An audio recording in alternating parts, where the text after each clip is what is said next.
सतनाम साहिब बंद की सभी भक्तात्माओं को, सभी साधु संत समाज को। कबीर साहब का ये है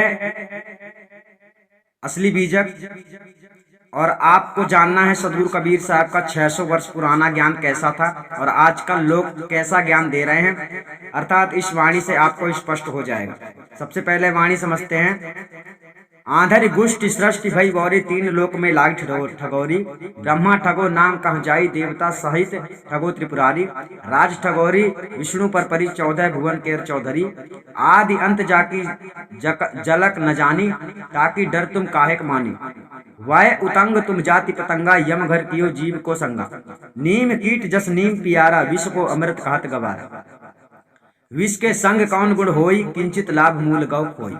विष अमृत गौ एक ऐसानी, जिन जानी तिन विष कै मानी। काह भय नर शुद्ध बेशुद्ध, बिन परिचय जगबूढ़न बुद्धा। मति के हीन कौन गुण कहाई, लालच लागी आशा रहाई। ठीक है। मुआ है मरी जाहूंगे, मुए की बाजी ढोल। सपन सनेही जग भया, सहिदानी रह गौ बोल। व्याख्या में चलते हैं।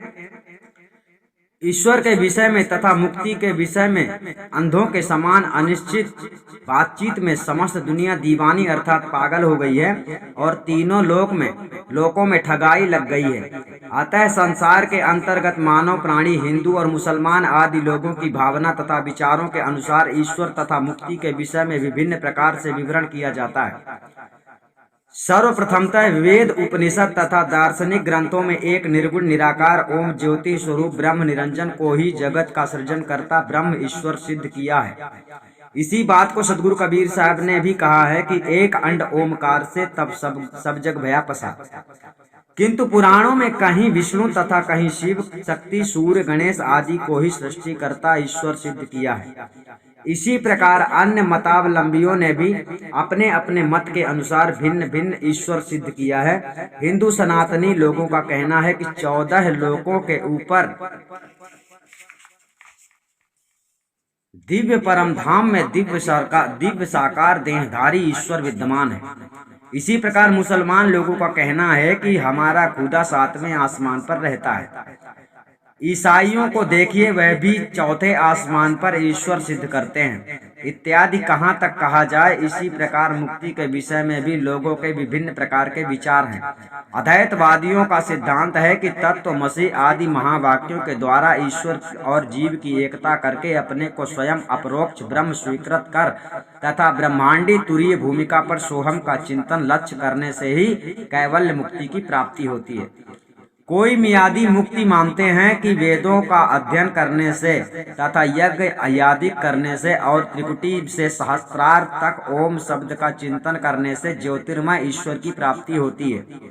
अंततः वह शरीरांत होने पर सूक्ष्म शरीर से के सहित मुक्ति में ईश्वर के साथ रहता हुआ विचरण करता है तथा परांत काले अर्थात एक कल्प तक ईश्वर के साथ मुक्ति का आनंद भोग कर वह पुनः संसार में आता है। सगुण साकारवादी लोग कहते हैं कि अगुण सगुण दो ब्रह्म स्वरूपा अर्थात निर्गुण निराकार तथा सगुण साकार ये दोनों ही ब्रह्म के स्वरूप हैं। अतः सगुण साकार दिव्य देहधारी राम कृष्ण भगवान विष्णु आदि के नाम रूप लीला धाम का गान करने से तथा उनकी मूर्तियों का अर्चन पूजन वंदन करने से एवं नवधा भक्ति संयुक्त नाम का चिंतन करने से एवं उनके शारीरिक रूप का मानसिक ध्यान करने से वह साधक अंततः शरीर छूटने पर दिव्य धाम वैकुंठ गोलोक साकेतलोक को प्राप्त होता है और विभिन्न प्रकार से सालोक सामीप सारूप और सायुज इन 4 मुक्तियों को प्राप्त होता है। तदनंतर वहाँ के शारीरिक तथा मानसिक सुखों को भोग कर वह पुनः संसार में आता है। अतएव सदगुरु कबीर साहब कहते हैं, यह प्रमाण सबन मिल कीना, ज्यों अंधरन को हाथी। आदि भेद को कोई न जाने, सब बीच भरम के साथी। अंधरिन को हाथी साँच हैं, सांचे को सांचे हैं सबरे। हाथन की टोई कहाँ आखन के अंधरे। शब्दातीत सतगुरु से पावे आप लखे तब सोई। कहाँ कबीर सतगुरु की सेना समझे बिरला को। ठीक है। शब्दातीत जो सतपुरुष परमात्मा का सतगुरु कबीर साहब ने संकेत किया यहाँ पर, यानी जो सारसबद्ध महाचेतन सतपुरुष परमात्मा का ज्ञान दिया है, तो यहाँ पर बताया शब्दातीत सतगुरु से पावे। जो सतगुरु होगा आपका सतगुरु जो होगा वह आपको आत्मज्ञान लखाएगा, उसी समय आप आत्मा का परिचय कर पाएंगे। यहाँ लिखा आप लखे तब सोई। आप कब उसे समझेंगे, आप कब उसे जानेंगे, आप किस प्रकार से पहचानेंगे? जब आपको सतगुरु पहचान करवाएगा। ठीक है, शब्दातीत सतगुरु से पावे आप लखै तब सुन। ठीक है, कहाँ कबीर सतगुरु की शैना समझे बिरला। अब इस बात को पहचानने वाला यहाँ पर ये बताया जा रहा है कि जब आपको सार शब्द की प्राप्ति होती है, जब आपको भेदी गुरु आत्मज्ञान करवाता है, उस समय आपके अंदर बहुत विवेक शक्ति होना चाहिए आपके अंदर। यानी सतगुरु कबीर साहब के ज्ञान को अगर आपने पूरी तरह से देख लिया है, समझ लिया है कि साहब ने कैसा ज्ञान दिया है, साहब ने किस किस प्रकार से समझाया है, तब आप पहचान पाएंगे वास्तविक आत्मज्ञान को, जिस समय आपको गुरु लखाएगा। ठीक है, अब यहां से रमैनी का अर्थ किया जाता है। ब्रह्मा ठगो नांग संघारी, सर्वप्रथम रजोगुण प्रधान, ब्रह्मा जी ही निरंजन, भगवान का दर्शन स्थूल दृष्टियों से करने के लिए माया द्वारा इस प्रकार ठगे गए कि जिससे उन्हें संसार में अपूज्य होकर जीवन बिताना पड़ा। माया काम को जन्म देती है, इसीलिए लोग काम के चक्कर में पड़ जाते हैं। ब्रह्मा जी स्वयं माया के वश में आ गए और वह अपनी कन्या सरस्वती पर आसक्त हो गए तथा नागों की भी बुद्धि भ्रष्ट हो गई, अतः वे सब जनमेजय के यज्ञ में नष्ट हो गए। माया ने इंद्रादिक देवताओं को और शिव को भी ठगा। शिव काम के वश में हो गए तथा 14 लोकों का रक्षा कार्य राज्य रूपी ठगाई विष्णु भगवान के सिर पर पड़ी और वे 14 भुवनों के मुखिया राजा स्वामी बनाए गए, जिसके कारण उन्हें वृंदा का सतीत्व भंग आदि अनुचित कार्य करने के लिए भी बाध्य होना पड़ा। इस अर्थ की चौपाई ये है, राज ठगोरी विष्णु पर पड़ी, 14 भुवन केर 14। यानी माया आपको ठग सकती है, ये ध्यान रखना, इसलिए सतगुरु की शरण में जाना चाहिए। ठीक है, जिस मन तथा माया की उत्पत्ति और विनाश जल कण अर्थात जल के बुदबुदे के समान है, ऐसा ज्ञानी पुरुषों के द्वारा जाना जाता है। उस मन माया का भय तुमने क्यों मान रखा है, क्योंकि वह तो जड़ और विनाशी है और तुम चेतन अविनाशी हो, अतः इनसे तुम अपने को पृथक असंग करके अपने चेतन स्वरूप का परिचय करो। वह मन और माया विषय पदार्थ अग्नि की ऊंची ज्वाला के समान है। तुम मन माया में आसक्त जीव उसमें पतंग जाति के समान हो। जैसे पतंग अग्नि ज्वाला को खुदा सुखदायक जानकर उसमें जल मरता है, वैसे ही विषयों में आसक्त अज्ञानी जीव विषय पदार्थों को सुख का कारण समझकर उसमें फंस जाते हैं और जिसके कारण जन्म मरणादि महादुख भोगते हैं। जितने लोग आदि अनादि मुक्ति पंथ के नियम को देखकर भाग रहे हैं, आप सब लोगों को समझ लेना चाहिए कि आप लोग विषय वासना की ओर भाग रहे हैं। परमात्मा का ज्ञान करने की साहस नहीं है तुम्हारे अंदर, मतलब भक्ति करने की साहस नहीं है, बताए गए मार्ग पे चलने की आपकी हिम्मत नहीं है। अतः तुमने ऐसे दुर्लभ मानव जीवन को यमराज मन के घर विषय आसक्ति में संबंध कर लिया है, यही भूल बंधन। अर्थात आप लोगों का मन जैसा कहता है वैसा ही करते हो, भक्ति करने का जी नहीं करता। सदगुरु कहते हैं कि जैसे नीम के कीड़े को नीम ही प्रिय लगता है, उसी प्रकार अज्ञानी विषयी लोगों को विष के समान इंद्रिय जन्य विषय भोग ही अमृत के समान प्रिय लगता है। मूर्ख लोग विष रूप विषय भोगों के ही अमृत के समान कहते हैं, अर्थात उनको सुखदायक मान लेते हैं। विष रूप विषय भोगों के सेवन से मनुष्य को क्या लाभ हो सकता है? विषय भोगों को सेवन के थोड़े ही लाभ से वह अपने मूल चेतन स्वरूप ज्ञान को भी खो देता है।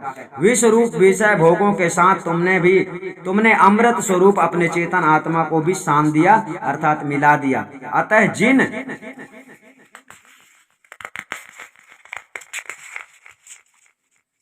अतः जिन विचारशील ज्ञानियों ने यह जान लिया कि विषय भोग बंधन रूप जड़ और दुखदायी है, उन्होंने उनको विष रूप जानकर माना और उनको त्याग कर अपनी मुक्ति का साधन किया। ठीक है, मुक्ति का साधन किया। अब समझ लेना, जो विषय रूपी संसार में प्रपंचों में उलझे रहते हैं, घर बार धन दौलत हानि लाभ जीवन मृत्यु ये सब सोचते रहते हैं, उनके बारे में साहब कह रहे हैं कि जो मुक्ति के लिए साधना करता है। अब आप लोग मुक्ति के लिए कुछ भी नहीं कर रहे, सच्चा गुरु भी नहीं ढूंढ रहे, तो तुम क्या करोगे?